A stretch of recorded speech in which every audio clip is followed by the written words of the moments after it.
नमस्कार, मी योगिता स्वागत करते तुमचं माझ्या चॅनलवरती। आजचा दिवस तुम्हाला शुभ जावो, तुमच्या मनातील सर्व इच्छा पूर्ण हो हीच स्वामीचरणी प्रार्थना। तर आता उन्हाळी जे वाळवण आहे त्याचे जे पदार्थ आहे बनवायला सुरुवात झालेली आहे। तर आज आपण सुरुवात करणार आहोत खारुड्यापासून। आता गावाकडे जे असेल त्यांना माहीत असेल की खारुड्या कशाला म्हणतात। तर चला आता खारुड्याची रेसिपी तुमच्याशी शेअर करणार आहे। व्हिडिओ स्किप न करता पूर्ण बघा। तर चला आता खारुड्यासाठी काय काय लागतं ते तुम्हाला मी दाखवण्याचा प्रयत्न करते। बघा, मी ना मिरची जी आहे ती बारीक करून घेतलेली आहे। इथे ना एका मिक्सरच्या भांड्यामध्ये लसूण जो आहे तो पण बारीक करून घेतलेला आहे। तुमच्या आवडीनुसार तुम्ही लसूण टाकू शकता। इथं बाजरीची जी कणी आहे ना ती पण काढून घेतलेली आहे आपण। याला तुम्ही आपल्या जी भरडकी आहे तिच्यावरून काढू शकता, किंवा तुम्हाला जर भरडकी नसेल तर मिक्सरमध्ये पण काढू शकता। तर मी मिक्सरमध्येच काढलेली आहे। तर बघू शकता एवढी अशी आहे। तर त्याला तुम्हाला कोंडा दाखवते। चूल पेटून घेतलेली आहे, गॅस मागे आपल्याला माहिती, तर त्याच्यामुळे इथं ना आता बूड पातेल्याचं आहे ना जे बूड आहे ते घेतलेलं आहे। आता इथं तेल टाकलेलं आहे। तेलामध्ये ना आपण जी लसणाची पेस्ट केली होती ती टाकलेली आहे। आता आहे ना सकाळी सकाळी ना म्हणजे जे आहेत या कामाला सुरुवात होते, तर सकाळी सकाळी पूर्ण गाड्या वगैरे वर्दळ असते, तर त्याच्यामुळे मी बाईसवर करते। तर इथं बघा जो लसूण आहे तो तेलामध्ये छान परतून घ्यायचा आहे। मग आपल्याला लाल तिखट टाकायचं आहे आणि मग नंतर चवीनुसार मीठ टाकायचं आहे। तर बघू शकता इथं आपला लसूण जो आहे तो पूर्णपणे मस्त असा तेलात जो आहे ना तो परतून झालेला आहे। आता याच्यामध्ये आपण जे लाल तिखट आहे ते टाकूया। तुम्हाला तिखट लागत असेल तर तुम्ही तिखट ठेवू शकता। तुम्हाला जर फिकं लागत असेल तर थोडीशी लाल तिखट कमी टाकायचं आहे आणि पाण्याचं प्रमाण आपल्या अंदाजानुसार घ्यायचं आहे। थोडंसं कमीच घ्यायचं आहे, जास्त काही, कारण तो कोंडा शिजायला एवढा काही वेळ लागत नाही। आणि आता इथं मी मीठ टाकून घेते। तर कधी कधी ना आपण आदल्या दिवशी पण शिजवलं जातो आणि रात्रभर शिजवून कणी जी आहे ती फुगली जाते, पण आता एवढा वेळ नव्हता तर त्याच्यामुळे ना आम्ही सकाळीच केला आणि दुपारी नंतर जे आहे ते आपला खारुड्या थापल्या। तर बघा इथं आपण जी कणिक केलेली होती ती त्या पाण्यामध्ये टाकून घेतली उकळी आल्यानंतर, आणि इथे ना एका हाताने मिक्स करत राहायचं आहे बरं का। आता माझा कॅमेरा पकडायला इथं कोण नव्हतं त्याच्यामुळे मला मिक्स करायला आलं नाही, नाहीतर ना त्याच्या ज्या आहे त्या गठुळ्या बनतात। तर इथं आता आहे ना हे छान असं मिक्सअप करून घ्यायचं आहे, थोडा वेळ शिजू द्यायचं आहे आणि मग नंतर आपल्याला आहे ना जो कोंडा आहे तो याच्यामध्ये टाकायचा आहे।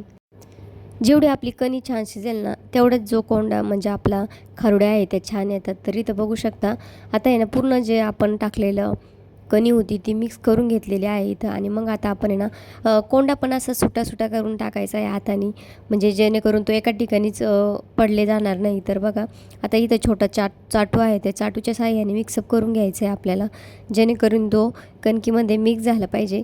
तर आता इथं चुलीवरच करत होतो, तर बाकीचा पसारा थोडासा इग्नोर करा। आणि खरंच बरं का एकच अप्रतिम अशा ह्या ज्या खारुड्या आहेत त्या लागतात। तुम्ही याला तेलात तळून आणि जे आहे ते भाजी म्हणजे पोळीसोबत खाऊ शकतात, किंवा कांदा चिरून कांद्याचे जे परतून घेतल्यानंतर त्यामध्येही टाकू शकता, किंवा चुलीवरती आहारावरती पण भाजू शकता आणि भरपूर दिवस टिकतो, तोंडाला चव येते। जर उन्हाळ्यामध्ये तर खरंच खाण्यासाठी खूपच छान आहे।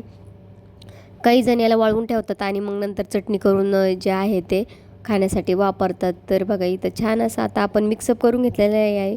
पूर्ण मिक्सअप झाल्यानंतर आपल्याला याला पुन्हा थोडंसं आहे ना झाकण ठेवून शिजवून घ्यायचं आहे, आणि मग शिजल्यानंतर आपल्याला आहे ना थोडासा थंड झाल्यानंतर ज्या खारुड्या आहे त्या थापायला घ्यायच्या आहे। तर बघा अशा गावाकडची पद्धत आहे। आता भरपूर ठिकाणी नाही हे म्हणजे नामोनिशाण मिठा चाललेलं आहे बरं का याचावाला, नाहीतर आहे ना पहिले जे आहे ते खारुड्या खूप करायचे, कुरडया पण करायचे। आता म्हणजे किलोवरती करतात, पहिली पायलीवरती करायचे, पण आता दिवसेंदिवस प्रत्येकजण बिझी होत चाललेला आहे। तर त्याच्यामुळं याचं प्रमाण कुठंतरी कमी कमी आता आपली पिढी करते, पण इथून पुढची पिढी करेल की नाही काय सांगता येत नाही बरं का। कारण आता प्रत्येकाचं कसं बिझी शेड्यूल झालेलं आहे। पहिला उन्हाळा लागला ना हे वाळवणाचे पदार्थ आहे ना जसे आपले लग्न कार्य चालू होतं का तसे त्या पद्धतीने चालू व्हायचे, म्हणजे संपायचं काही नावच घेत नव्हते। तर म्हणजे आज माझे करायचे उद्या त्याचे करायचे असे पडजीआडजीनं केलं जायचं, पण आता ज्याची त्याच्या पद्धतीने करतं किंवा करून घेतं। तर बघा इथं छान असं जे आपलं आहे ते मिक्सअप झालेलं आहे कोंडा, जी कणिक होती त्याच्यामध्ये। तर आता याला आपण थोडा वेळ शिजून घेऊ, आणि शिजून झाल्यानंतर आता आपल्याला आहे ना 10-15 मिनटं झाले होते आपल्याला ठेवून।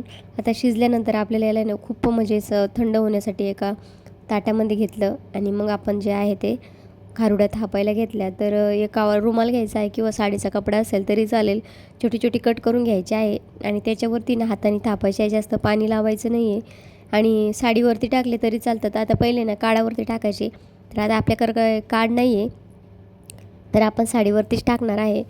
आता बघा इथं मी ना साडीचा कपडा घेतला होता, त्याच्यावरती छान असं थापून घ्यायचं आहे, आणि छोटे छोटेच करत होते मी, आणि जास्त पातळ पण करायचे नाही, नाहीतर ना काढायच्या वेळेस ना त्या ज्या आहे त्या दुभंगल्या जातात. तर इथं बघा आता छोटे छोटे मी करून घेत आहे, जाडसरच करायचे आहे. तुमच्या अंदाजानुसार तुम्हाला जाड बारीक कसं करायचं असेल तर करू शकता, पण जास्त पातळ करायचंच नाही आहे.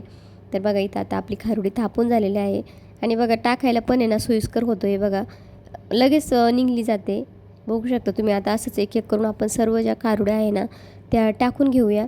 तर तुमच्याकडं खारुड्या करण्याची पद्धत कशी आहे मला कमेंट करून नक्की सांगा बरं का. आता संध्याकाळची वेळ झाली होती, तर थोडंसं इथं घराचं काम चालू होतं, धूळ उडत होती, तर त्याच्यामुळे मी झाकण टाकलं होतं. तर एवढं काय म्हणजे त्या वाळलेल्या नव्हत्या बरं का, पण बऱ्यापैकी काही काही वाळलेल्या होत्या. तर तुम्हाला मी काढून दाखवते. साडीवरती ज्या आहे त्या खारुड्या निघतातच. तर आता मी इथं तुम्हाला 1-2 जी आहे खारुडी ना काढून दाखवते. तर बघा इथं अशा पद्धती हळूवार हाताने ना आपण इथं काढून घ्यायची आहे. तर बघा अजिबात काही म्हणजे मोडत नाही. छान अशी इथं खारुड्या आपल्या झालेल्या आहे. आता याला आहे ना 2 दिवस ऊन दिल्यानंतर मग आपण याला डब्यामध्ये किंवा साठवून ठेवणार आहोत. तर बघू शकता तुम्ही आपल्या खारुड्या खूप छान अशा झालेल्या आहे आणि आता याला अजून म्हणजे 2 दिवस वाळवायचं आहे. तर जास्त उन्हात पण नाही बरं का. तर आज थोड्या सुकल्या होत्या, उद्या थोडंसं सुकून घेऊ आणि मग याला जे आहे ते आपण एका डब्यामध्ये भरून घेऊ. तर बघा एवढ्या पूर्ण बाजभर अशा ज्या आपल्या खारुड्या आहेत त्या झाल्या होत्या. तर बघू शकता तुम्ही वाळल्यानंतर अशा प्रकारे या खारुड्या आहेत त्या दिसतात. आणि आता आपण याचं तुम्ही याला भाजू शकता किंवा चटणी म्हणूनही याचा उपयोग तुम्ही करू शकता. तर चला बाय. आजचा व्हिडिओ कसा वाटला कमेंट करून नक्की